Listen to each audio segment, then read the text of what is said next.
So a day of sort of psychopathic near misses.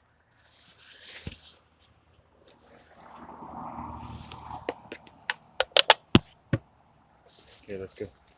Oh, psychopathic near misses. That's what it's been a day of. Whew.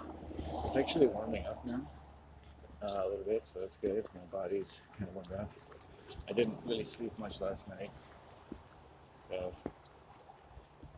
but I had a massive crap eventually after all was said and done because my body was in get rid of poison mode. I felt like a sponge that had just soaked up the shit of several psychopaths.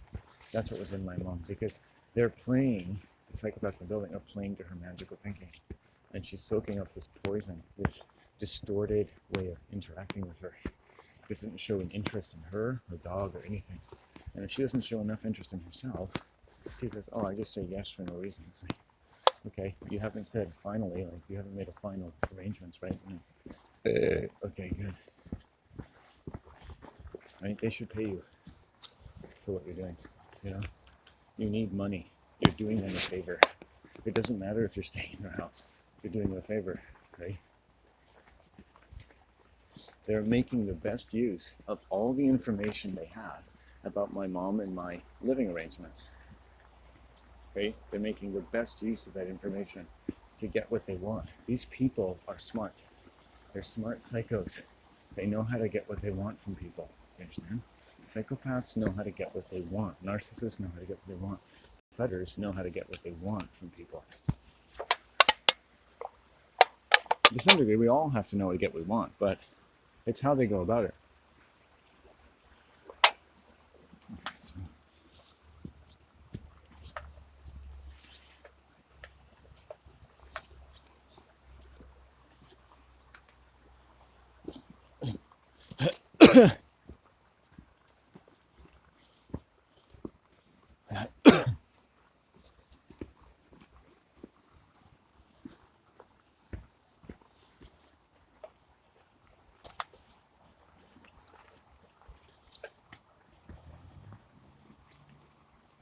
Oh, I think I missed my calling. Sorry. Let's go back. I missed my calling. Well, we don't really have to cross the road today. We could. But I could go for a nice walk to another forest. You know, it's probably a good idea. I think I got a little cold yesterday because I was sitting around too much over there. You know, you end up sitting a lot and you get seen by people now and then. I don't really want to. I'm tired, but I'm going to force myself to walk a bit because I think I should.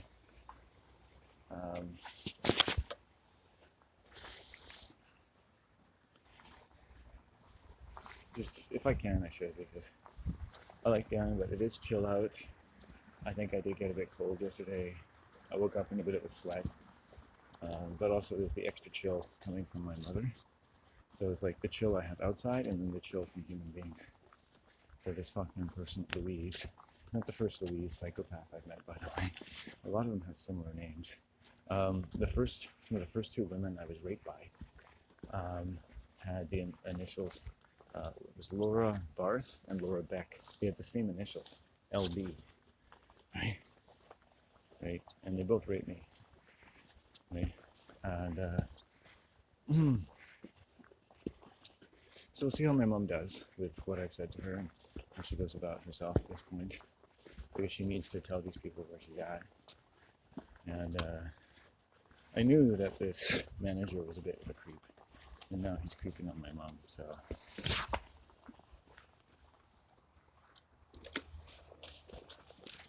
They probably think they're doing us a favor, but there's not. They're really just getting as much as they can based on what they know.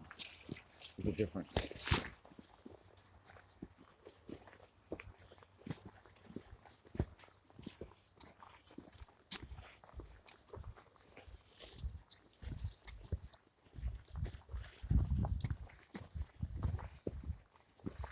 I got paid $200 to stay in a house where I didn't have anyone else or any other creature to take care of. Right? My mom's getting paid nothing. And the key thing is I used to pick your tack, and my tack with my mom. How are you going to handle not being around Buddy for 3 weeks? Oh, I don't know. Okay, right. When's the last time you've ever been away from him? right?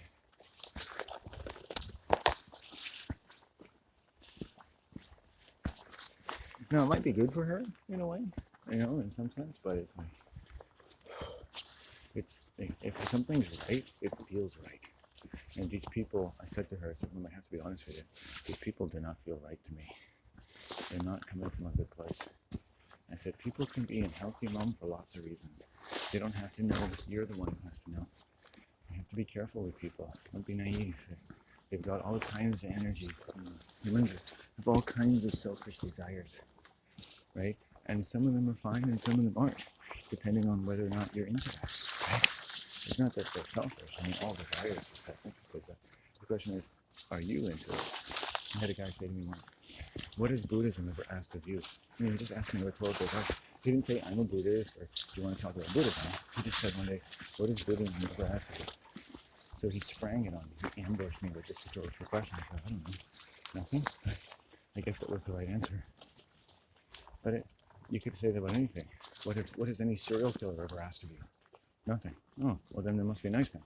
See, it doesn't make any sense. It's not reasonable, right? It's demonic. Right? He wasn't telling me that ergo Buddhism is good. He was telling he's part of a demonic religion, a religious cult.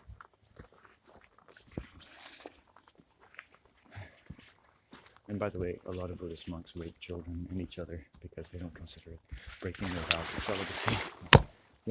You can think about that what you will.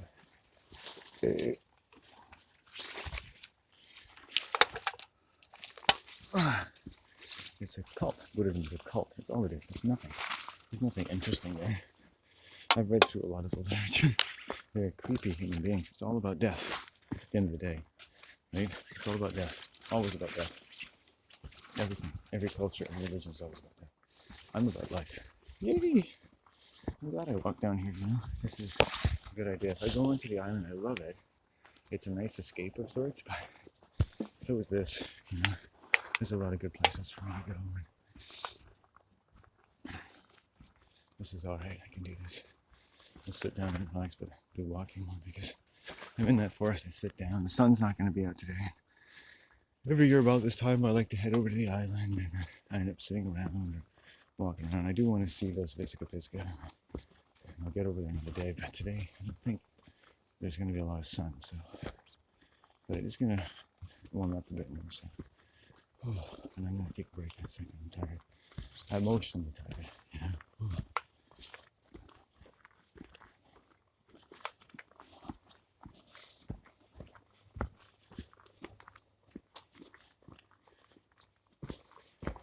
And you want to know something interesting through all this? When the demon, the riot broke out. Because when people are sick and psychopathic, it's like a riot of demons coming out. Right? They can be pumped up by other psychopaths, and then this riot comes out of them. They become predatory, but yet they project all notions of wrongdoing upon the victim, even though they're the ones doing everything wrong. They become complete hypocrites, right? Unrelenting, because now, even if you're in public, even if you're a manager of a store, you can do whatever you want, and no one's going to fire you. You've been given carte blanche. This is just the middle class. This is how the middle class does things. It's how they TCB. It's how they take care of business. Right? Because you're in cults. You need people to take care of business. Right? You know that.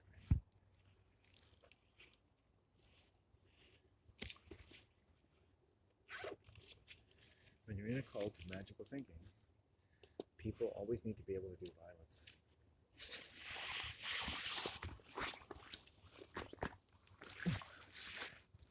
When you're in the cult of magical thinking, people always need to be able to do violence. It's inevitable. And there's the ego again, right? Telling the truth. You know I'm telling the truth. The ego knows I'm telling the truth. If you've ever experienced violence, it always takes place with magical thinking, delusions, other people who are fixated upon something that isn't probably ever going to help them for the reason that they're actually belonging on to those things. There's no real fidelity. Cults are not of the spirit, they deny the spirit. And so this psychopathic, sexually predatory minister who told me that the Holy Spirit should not be denied was in fact talking to me and denying my spirit and denying the spirit of reason. White people deny the spirit of reason. Right? It's part of their society. That's why they're so irrational and violent. They've grown up without the spirit of reason.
Psychopaths and narcissists and working people, same person, who have tremendous personality sicknesses, parasites, and brain lesions, will always find ways to hurt people in a way that they can defend themselves and they can avoid any suspicion. Imagine if you had a way of stabbing someone, but the knife disappeared. It was made of ice and it melted. It's the perfect crime, right? Nobody stabbed you. You don't see a stab wound. You don't see a knife. What's the motive? Where's the weapon? A lot of it's just done through energy and words.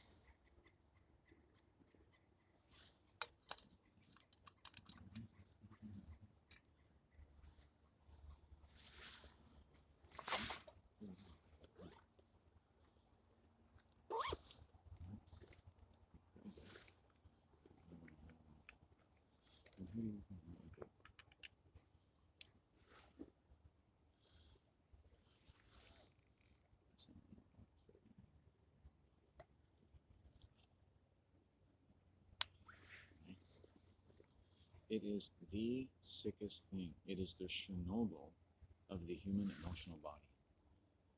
It is the releasing and unreleased rage and distorted thinking of every kind of personality disorder in the world, and the cults that make it necessary and profitable for people to maintain these illnesses and to protect them in the name of protecting every kind of major value and survival value on Earth. In case you were wondering what I'm talking about, there it is.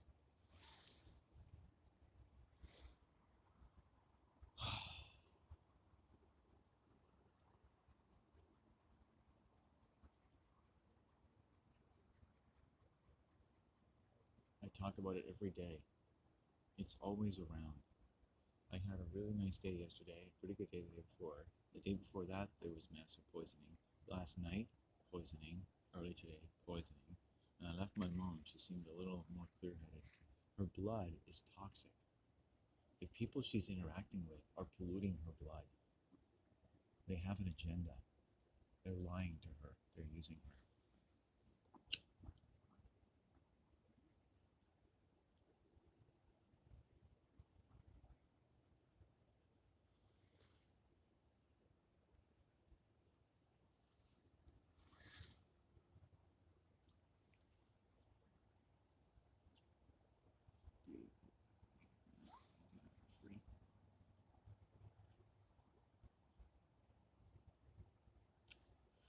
They've asked my mom to remove herself to their home and take care of their elderly dog and be apart from her elderly dog for a month.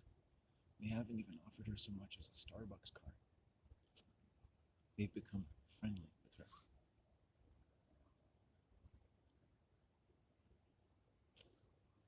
I'm just gonna let it be at this point. It's up to my mom, and I don't want her to trap herself again. And if it does work out, and she feels like she has some of her own space and she likes it, that'll be good. But the other part is that she makes decisions for me without talking to me first, and that's just unconscionable. And every time I say, "Are you gonna?" Oh, she's like, sorry. She keeps doing it again and again and again. She forces me to commit to things that she hasn't even asked me to do.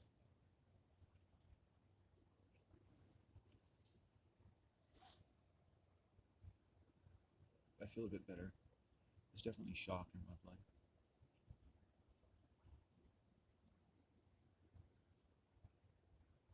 But I talk to her in a sensible way, and I know that it will come out okay at this point. I feel, oh God. And so what I wanted to say is when things were really getting nasty last night, I looked at the cards. They're my oracle, and I saw 3 3s, which meant it's okay, everything's going to be fine. It was like, holy fuck. My mom was just absolutely out of her mind. It's like, things are going to be okay? It's like, yeah, okay.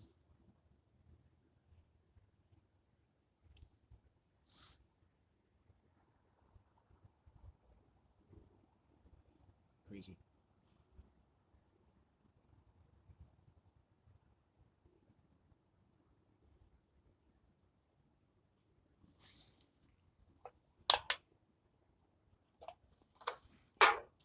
I like this spot. And I brought an eagle feather home to protect me. And that's why you've heard the eagle twice today. We've seen the eagle. It's my protector spirit. The eagle protects me.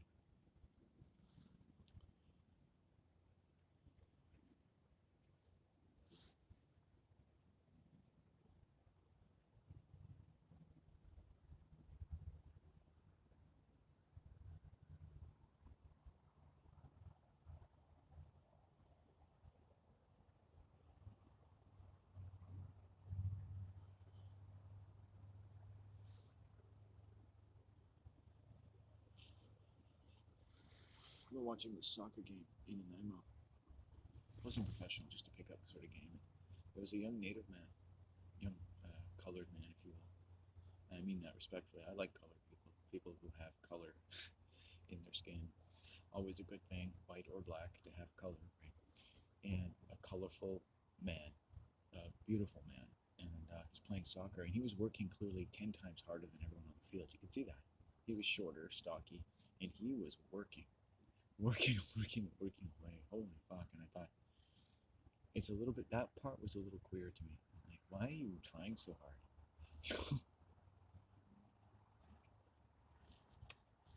Like he had something to prove. Not always a bad thing, but it was like in a way he was showing the fact that he doesn't feel as worthy to be there as everyone else. Ergo, he has to work harder.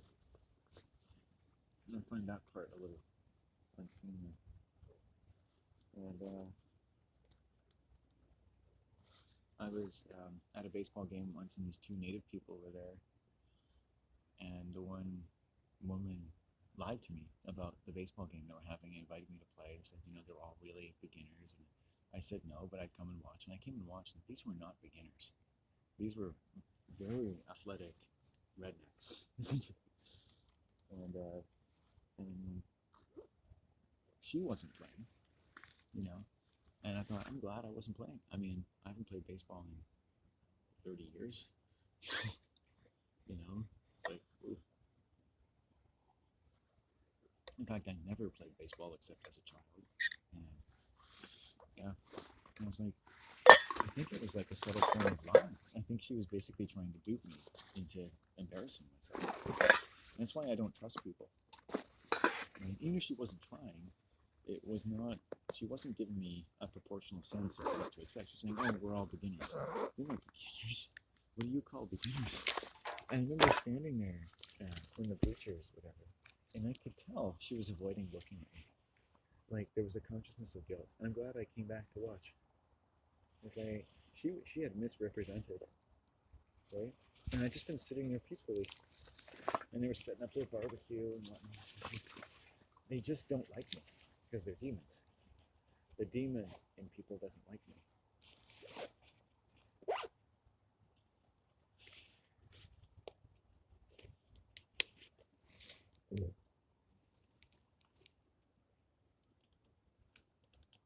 The demon doesn't like the spirit of reason. And the spirit of reason doesn't have to be what I say it is. It doesn't have to be what a professor of reason says it is. But I think it's something you feel when it's happening. You know, it's like if you get into a car with someone and they're drunk, that doesn't seem reasonable, right? And you're like, this is not honoring our spirit. You know, you're drunk. This is not your spirit. This is not true to your spirit. Come on, give me the keys. And the person might fight you because their spirit is lost at that moment, right? It's got parasites. The spirit, the flesh is being mortified by the alcohol. When someone loses their sense of reason when they're on drugs, they've lost their spirit, haven't they? Now they're behaving like a parasite. It's like another sort of unearthly spirit, demon, right? Something that isn't supposed to be in the human field of activity, right? You could call it like a sub-animal intelligence. When humans behave like psychopaths, they behave like sub-animals, right? We say demons, vampires, zombies, they're dead. We say narcissist, psychopath. The words aren't really enough. You go look it up and think, oh, but humans lapse into these states. They stalk each other. They look for their own interest to be met, and that's fine, except of the energy behind it. Like, if I meet you on the road and my car is broken and I need a jump start, and I say, hey, do you have cables? I'm sorry to bother you, but I could use your help, right? And I tell you the truth. My car is a quarter mile down here, and I also need some gas. I'm sorry, I'm just, I can pay you. I promise, I'll send you a check, whatever. But if you're honest, you wouldn't say send me a check, but if you're honest, someone might help you, they might not, but at least you're being true to them, you're being true to yourself. You still have selfish needs, but you're telling them what you want. Imagine going to a used car lot and the salesman saying, I really need to sell you in a car way too expensive for you so I can make my commission this month. So here we go, but they don't. And it's all in all these interstitial areas, right? This is where violence takes place, and it always involves lying, right? It's not that you're selfish or you have selfish desires. It doesn't bind you to the hellish earth when you could be living in some astral cosmic place. It's just that something is interceded for the spirit of reason, which is not averse to meeting your selfish desires. Selfish desires and spirit go hand in hand, right? Your spirit says, I'm hungry. You might eat all the cookies in the cookie jar until you look, oh, wow, other people want cookies too? Totally, dude. Stuff like that. Or if you're, hypoglycemic or something and you need the cookies in the cookie jar to live, people are like, oh, okay, dude. Still a selfish cunt, but that's okay. At least you're alive. So it really depends on reason, doesn't it? Right? And what if someone kept eating all the cookies in the cookie jar and they were diabetic, but they hadn't been diagnosed? And you thought, they're not really a malicious person. Why do you keep eating all the cookies, especially if they're a child? Children aren't naturally evil. And you'd be like, they're getting low blood sugar, right? Okay. And it's like, so you don't get mad at them, right? So children often behave because of need. They're not often really demonic and selfish unless you allow them to develop that way, because you're a demon. If you're a demon, you'll raise a little demon, right? And that's why people blame the parents for their children's behavior, because you've trained them to behave that way. It's nothing more obvious about human mental illness than how people's children behave. And yet we don't do any real feedback, right? On women and men and how their children behave. You can see when they're unhappy. You can see when something's wrong, right? And the parents and the grandparents just live in a happy little denial world because, they can't do anything. No one's allowed to have these problems. You're tough and go to work. Right? There's no time to be sick. There's no time to be weak. There's no time to need someone to hug you more often or get someone to stop hugging you. Right? I had a female sexual predator who was about 25 years older who liked to hug me. She started a familiar relationship with me very quickly, crossing the street one day. She had already identified me. She already knew me from seeing me around. You could see that. Looked, stared at me with that beautiful but overbright stare and said, do you want to go for a walk? And I was near my house. I said, okay, we'll go for a walk down the road. And she just had a bunch of crazy, creepy beliefs and said, is that your religion? And she said, no. I said, okay. And she wanted to hug me, right? Okay, old woman wants to hug me. Okay, and I'm not really hugging her back. And then 7, 8, 9, 10 times, she sees me in public. She wants to hug me. She brings out a sign one day and she goes to toilet come because she wants to hug people. She likes hugging apparently. She's a big hugger. Well, she's also a big fucker. She's also a sexual predator. And little things tell you about them. Like she's revealing to me when we're sitting at a coffee shop. I'm already there. She just walks by. Unnecessarily familiar things about her daughter. So narcissists and parasites and they share information they don't need to. Often just to make themselves look good. Right? Women, female sexual predators do this a lot. They'll talk shit about their children, their husband, their boyfriend, anything that makes them look good. Right? Oh, my daughter's adopted. Right? I adopted her. Oh, okay. Well, that's kind of private information, isn't it? And her daughter, as it happens, sells marijuana. And I'm pretty sure most of the times I see this woman, she's hopped up on THC, which wouldn't normally be a bad thing, but these types of women, it lowers their inhibitions in the realm of sexual stalking, unfortunately, because women don't have the same inhibitions as men do. Right? No one's really saying, hey, men are predators or women are predators. Women are just horny perverts. No one ever says that, even if they are. Right? They're just as perverted as men are. Right? There's just the same potential. It's different though, isn't it? Women are more inclined to say that they replace sex with food. Right? Right? I don't need a date. I just need a warm bath and a good book. Right? Jerry Maguire. I can replace sex with things. That's weird. I don't replace sex with anything. I don't need to, even though I don't have sex. I don't think of it that way.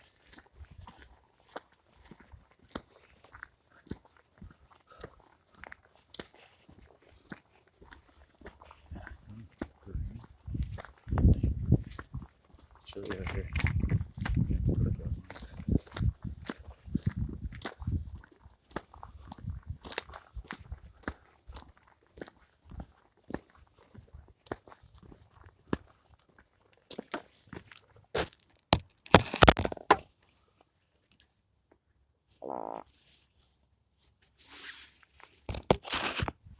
So, the parasitical that we're talking about. Oh, there's 3 of them. It's the number 3. It's a positive number.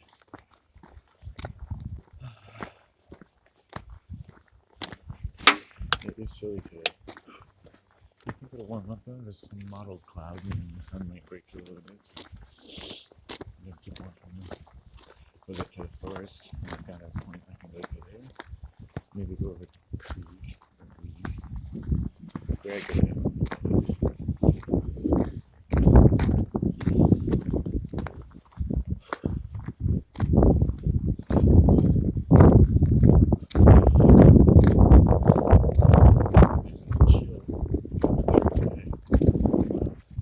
no wonder I got attacked yesterday.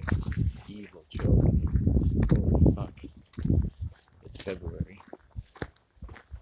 We had 2 really warm days. We managed to get out of the hands of the Illuminati. And now back to the chill. And it could be off and on like this all through March and April. So my mom just releases new information last night, and I'm just like, okay, well, I'll have to change my entire life. It's like, well, you kind of owe it to me. It's like, what do you owe me? Maybe to ask me first. Right? Because when the psychos are doing magical escapades and stuff, they don't want to talk to reasonable people. Right? And my mom hasn't figured out that most of her bad choices in life were choices that she didn't want to tell me about. She doesn't get that. I'm trying to show her, trying to help her learn. Right? Right? You're an adult. None of this debt, anything, has to exist. Right? But that you have tremendous feelings of being trapped that you've had since you were young. That's the main issue. You shouldn't be yelling at me. You shouldn't be losing temper at me in the house. You shouldn't be accusing me of things. Okay? You learn. I've learned as a person to accept that from people, to just fling accusations at me. I think people walk up to me and think they can sense, predators can sense that I'm someone they can prey on, because I'm used to it, right? And I can see that what other people like to say about those women. So that woman I preyed upon before, I could tell. She's not saying hello to me, she's a little scared. And then she starts, once, and she gets into her role, kind of get to her bag. She's not really making any small talk.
I didn't feel it till today.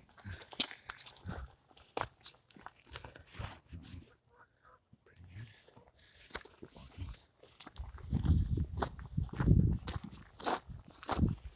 So I have to try to go. I try to go 2 or 3 days in a row without finding any sexual predators, outside my home. I try to speak reason. She got so violent last night. But also, of course, I was so frustrated with her life decisions.